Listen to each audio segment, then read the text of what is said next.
Donc ça y est, Cubase 14 est sorti et moi je suis un inconditionnel de Cubase depuis des années. Je m'appelle Alexandre Le Sertisseur et je suis compositeur de musique à l'image. Donc c'est ça que j'utilise. Il y a trois gros softs qui se battent en duel en gros pour faire de la musique à l'image. C'est Cubase d'un côté, Logic Audio de l'autre et puis Pro Tools évidemment. Voilà, mais même si je travaille un peu avec les trois, mon principal axe c'est quand même Cubase. Et donc voilà, je vais me concentrer sur Cubase 14 parce que je viens de faire la mise à jour. Et il y a un certain nombre de nouvelles fonctionnalités, surtout une qui me plaît beaucoup, donc il y a les modulateurs, mais celle qui m'a le plus plu, c'est les nouvelles partitions.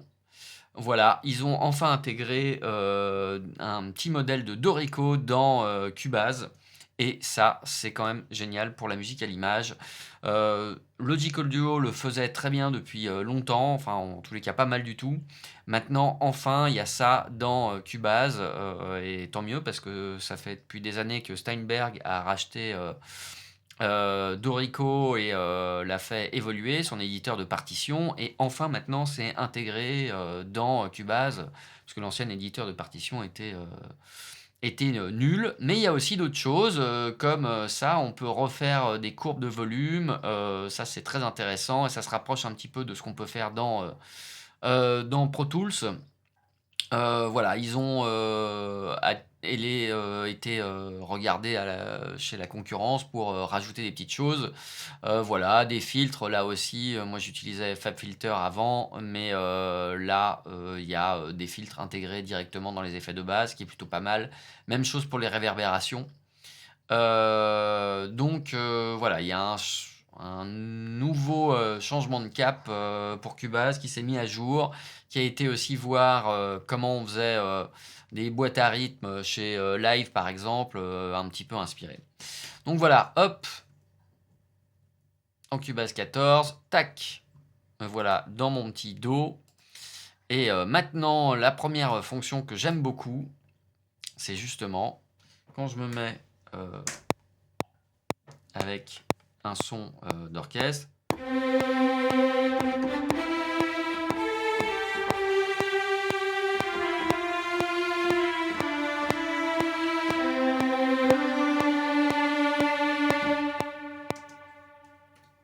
Toc, il m'a enregistré tout ça. Et maintenant, si je me mets en mode partition, tadam, voilà, c'est assez propre. Et si je rejoue, pourtant j'ai rien quantifié. J'avais joué avec ça et ça. C'est pour ça que c'est plus fort.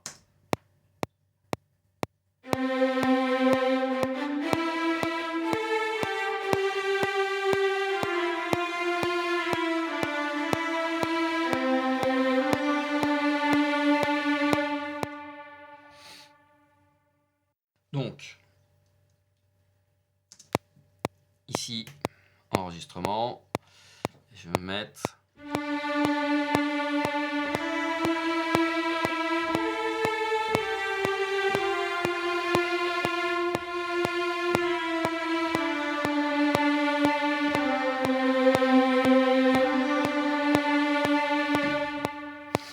Hop.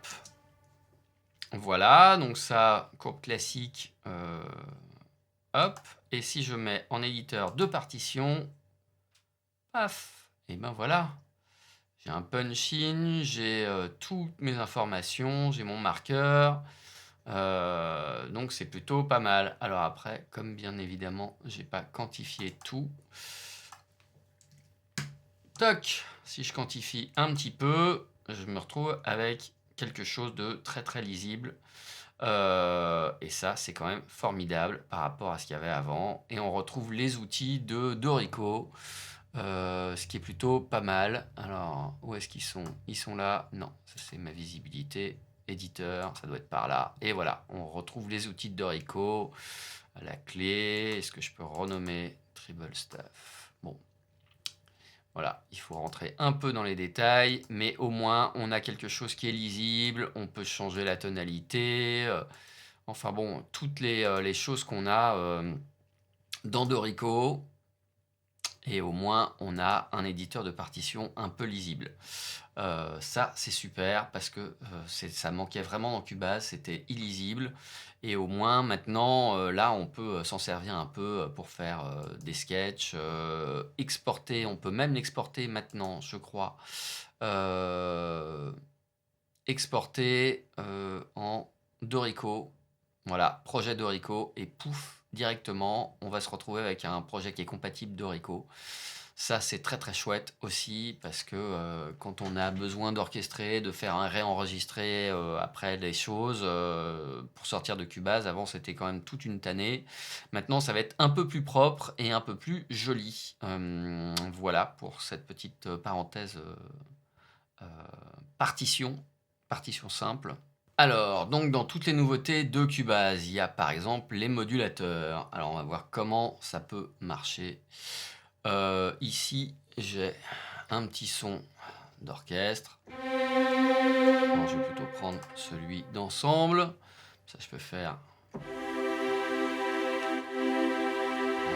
plus de son.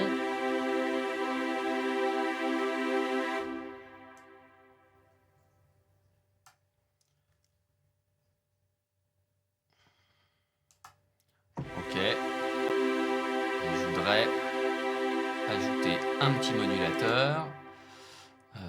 Hop, sur la dynamique, par exemple. Est-ce que ça marche? Oh, que sur le VST3. Ben, voilà qui est chiant. Très bien, un VST3, donc allez, hop hop hop hop. Instrument. Contact. Hop hop hop, string long. Hop. Hop. Ensemble de strings, ajouter une piste. Toc, et nous allons donc prendre Spitfire, ensemble, toc toc, par exemple ça, pif.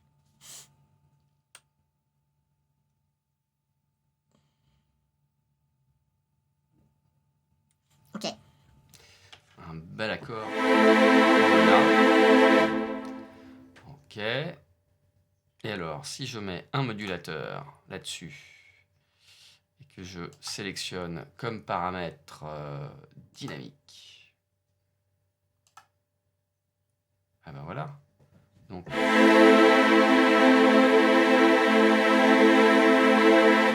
alors après, je voudrais que ça me fasse plus moduler.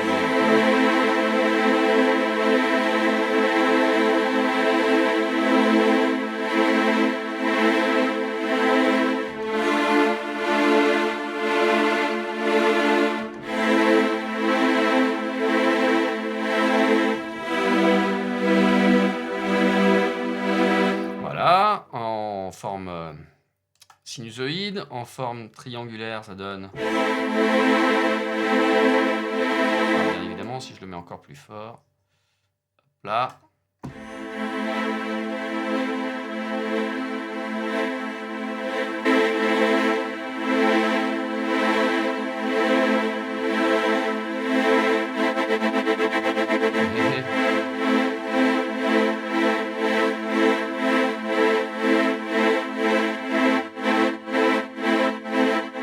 Voilà, avec tous les effets qu'on peut avoir. Là, bien sûr, il est fort.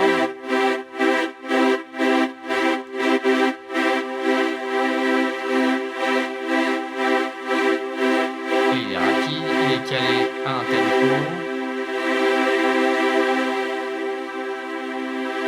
Ah, ça peut être pratique pour faire des montées automatiques, ça.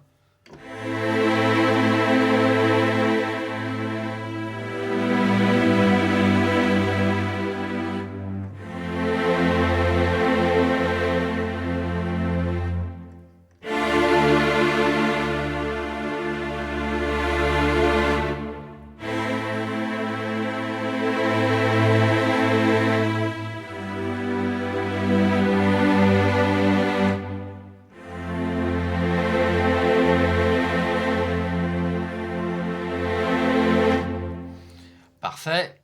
Donc voilà, ça, modulateur, c'est testé. On peut en avoir d'autres types. C'est assez rigolo.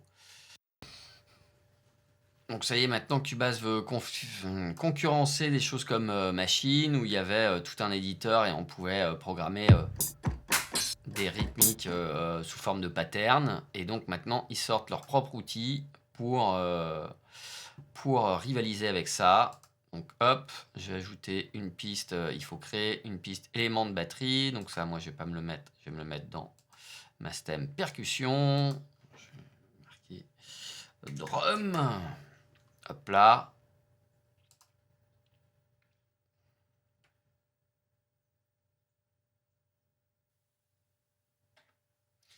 Et toc, et maintenant, qu'est-ce qu'on obtient? Voilà, même chose, des petits modules. Hop. Drop sample, très bien, mais là, je voudrais surtout...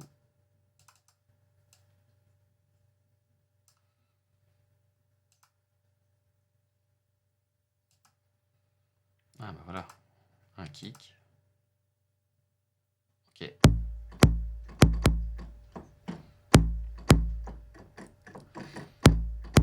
Si je reviens ici, sur le 2, hop, ici je vais mettre une snare. Ah mince, là.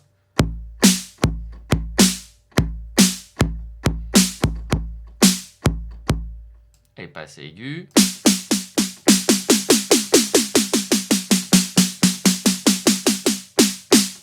Très bien, on pourra sûrement la contrôler avec le modulateur aussi. Et alors, si j'essaye un petit enregistrement. Alors, hop, on va effacer ce petit truc que j'avais fait pour les partitions. Donc, si j'essaye un petit enregistrement pour la drum. Ouais, cette drum. Clac.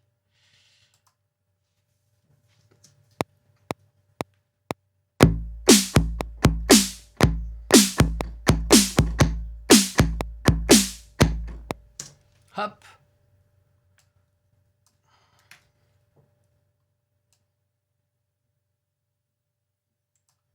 Clac. Et bon, ben ça y est, après, on a un petit truc qui tourne comme ça.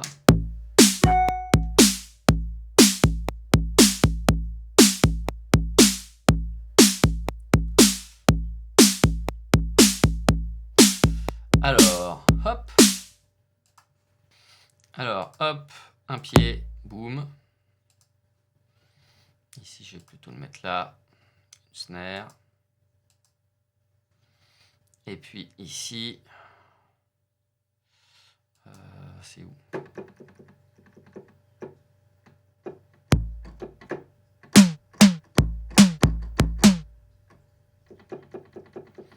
Allez, je vais me mettre là.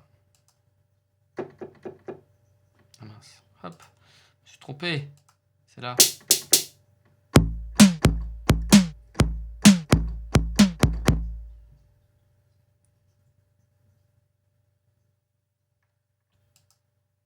Délai.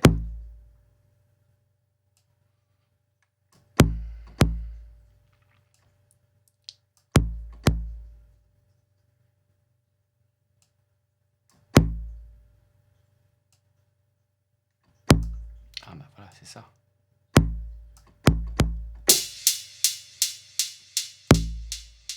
faire du dub, c'est super. Je vais remettre un peu de reverb sur mon pied. Oh, oui. Ah, ah. Ok. La caisse claire.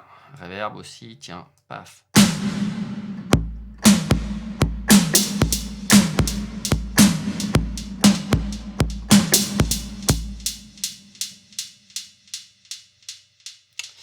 Donc c'est très rigolo. Clac, clac, clac. Ah.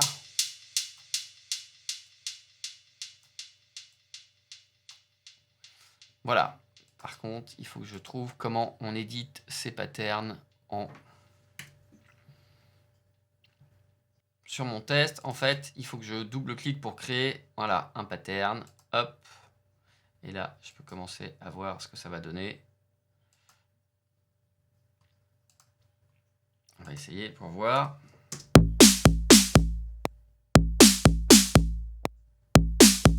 Ok, donc c'est...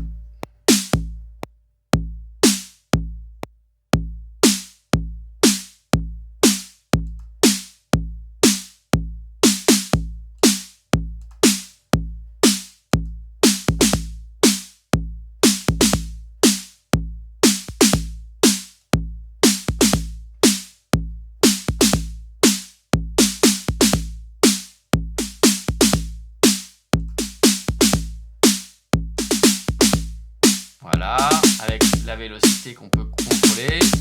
Et puis, des probabilités de répétition.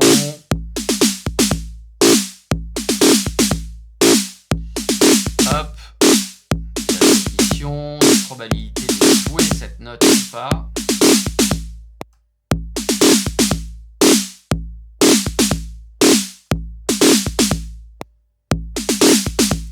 Variance de vélocité pour en avoir des plus ou moins fortes.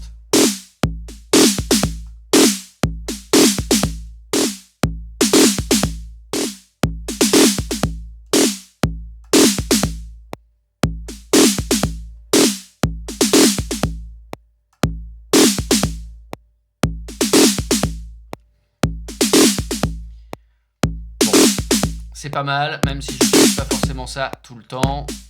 C'est quand même pas mal de pouvoir avoir un certain nombre de choses pour faciliter la musique électronique.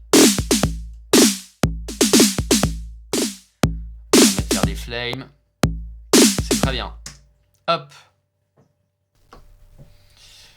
Donc, et encore un autre outil qu'on peut utiliser avec l'outil dessin. Ça permet de redessiner un peu les courbes de niveau. Donc là, justement, je veux baisser le premier son et augmenter après la suite.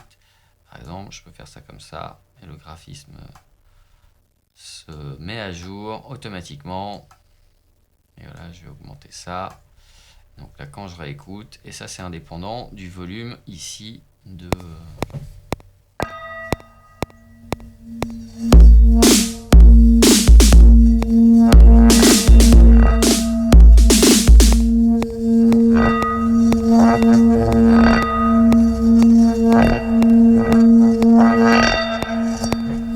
Voilà, ça c'est super.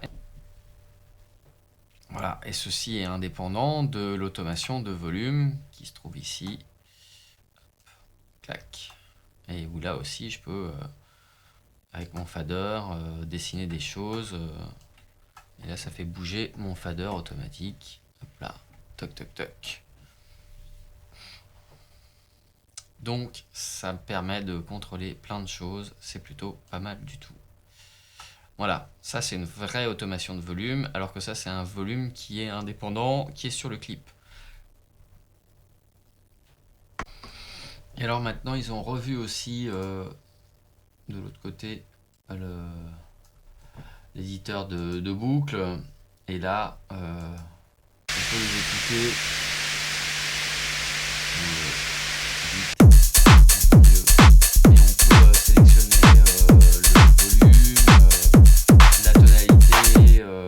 de la tonalité du morceau, donc c'est quand même mieux, c'est plus mise à jour.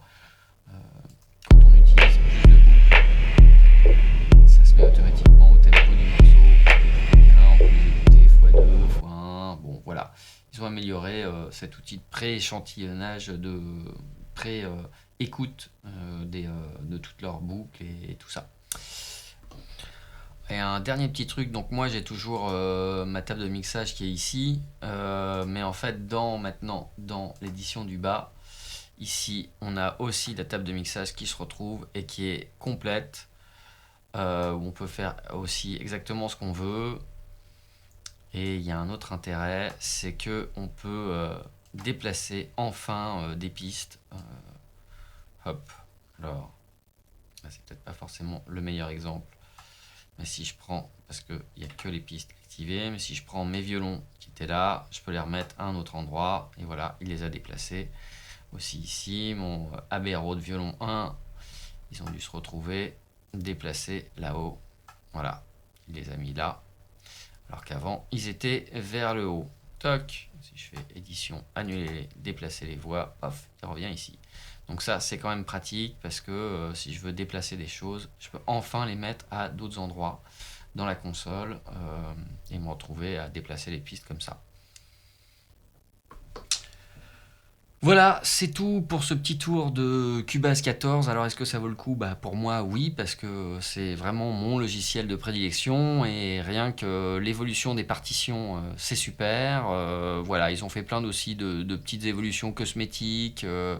L'inspecteur a un peu changé, dans la visibilité, ça marche toujours bien. Donc voilà, il y a plein de petites choses qui marchent bien, mais bon, surtout tous ces outils qui se rapprochent, Oublin, de Live, d'Ableton ou bien de Pro Tools, c'est quand même assez pratique.